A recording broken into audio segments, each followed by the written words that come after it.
Salut les amis, j'espère que vous allez bien et vos activités, que Dieu nous aide toujours. Ce matin, je vais vous parler de l'ascension, des réussites et des difficultés, ainsi que la chute progressive dans l'industrie musicale de Techno 1000, précisément l'artiste nigérien. Comme vous le savez, Techno 1000 de son vrai nom, Augustine Mil Kelechi, est né le 17 décembre 1992 dans l'état de Bauchi, précisément au Nigeria. Dès son enfance, il s'est démarqué par son amour pour la musique et surtout pour le rythme. Il a grandi dans une famille passionnée par les sons et a été inscrit très tôt dans une école de musique.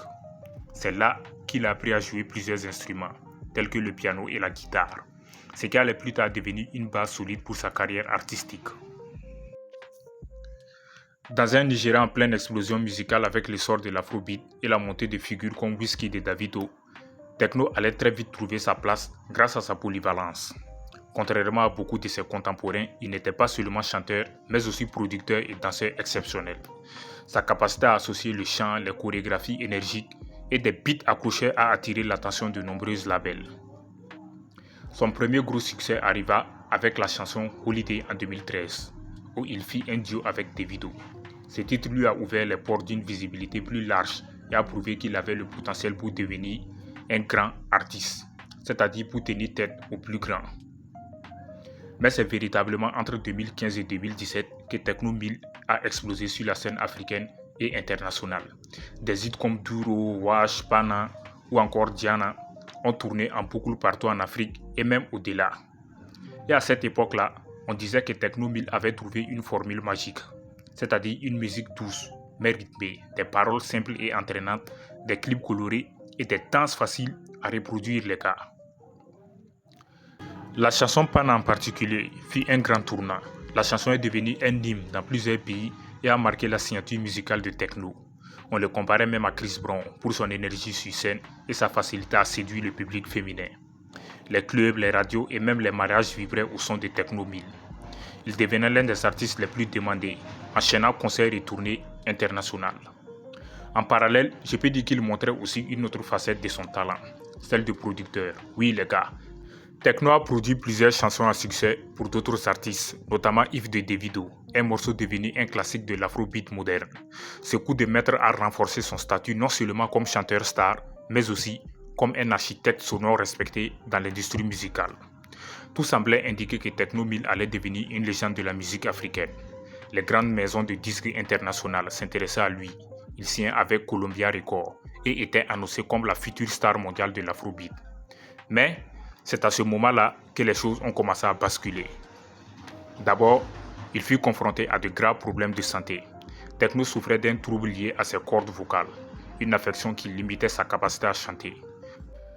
Pendant un temps, il dut même arrêter de se produire sur scène et réduire ses enregistrements. Pour un artiste dont la voix et la présence scénique étaient la force principale, c'était un coup très dur. Cette période d'absence a créé un vide que d'autres artistes comme Burna Boy et Wizkid ont rapidement comblé. L'industrie musicale nigérienne, extrêmement compétitive, n'attend personne. Celui qui s'arrête est vite remplacé.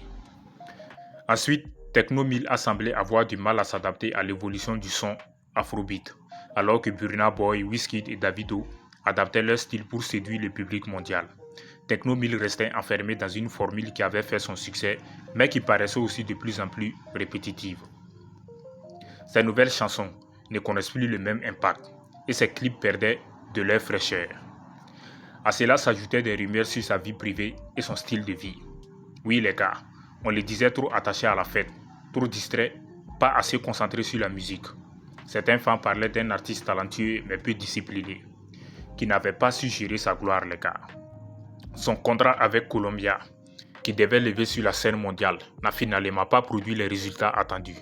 Les projets annoncés tardaient à sortir les gars, et quand ils sortaient aussi, ils passaient presque inaperçus. Techno 1000 tentait malgré tout de redevenir. Il sortait des singles, collaborait avec des artistes comme Drake, Ciara ou encore Chouili. Mais le grand retour espéré n'arrivait pas. Beaucoup estimaient qu'il avait manqué son timing, que son absence plongée à cause de la maladie avait cassé son élan. Or pourtant c'est pas ça.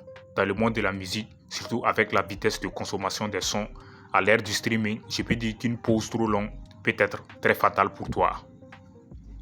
Donc aujourd'hui les gars, Techno 1000 continue de faire de la musique et garde une fanbase fidèle.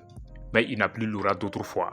Son nom ne domine plus les charts comme avant et ses chansons ne marquent plus la culture populaire avec la même intensité. On parle de lui comme un artiste qui avait tout pour devenir une superstar mondiale mais qui a chuté à cause d'un mélange de problèmes personnels, de soucis de santé et de manque de stratégie. Son histoire est à la fois inspirante et triste. Inspirante pourquoi? Parce qu'il a montré qu'un jeune Nigérien avec du talent et de la détermination pouvait conquérir l'Afrique entière et marquer l'histoire de l'Afrobeat. Triste parce que sa chute rappelle que dans l'industrie musicale, le talent ne suffit pas. Il faut de la constance, de la discipline et parfois un peu de chance pour durer au sommet. Donc les gars, la trajectoire de Tekno 1000 reste un rappel puissant pour les artistes de la nouvelle génération. Elle montre que le succès peut arriver vite, mais qu'il peut aussi disparaître tout aussi vite si l'on n'arrive pas à s'adapter, à se réinventer et à persévérer sa santé. Aujourd'hui, je peux dire que certains espèrent encore un grand retour de Tekno 1000 et il en est toujours les capacités, mais son histoire, telle qu'elle est connue jusqu'ici, s'impose déjà comme une leçon. Celle d'un artiste talentueux, star, éphémère de son époque, qui a touché le sommet avant de glisser peu à peu vers l'ombre. Donc je pense que c'est la fin pour cette vidéo. Si vous avez aimé, n'hésitez pas à la liker et à la partager. Ce qu'il y a, dites-moi dans les commentaires, je réponds à tous les commentaires. Merci.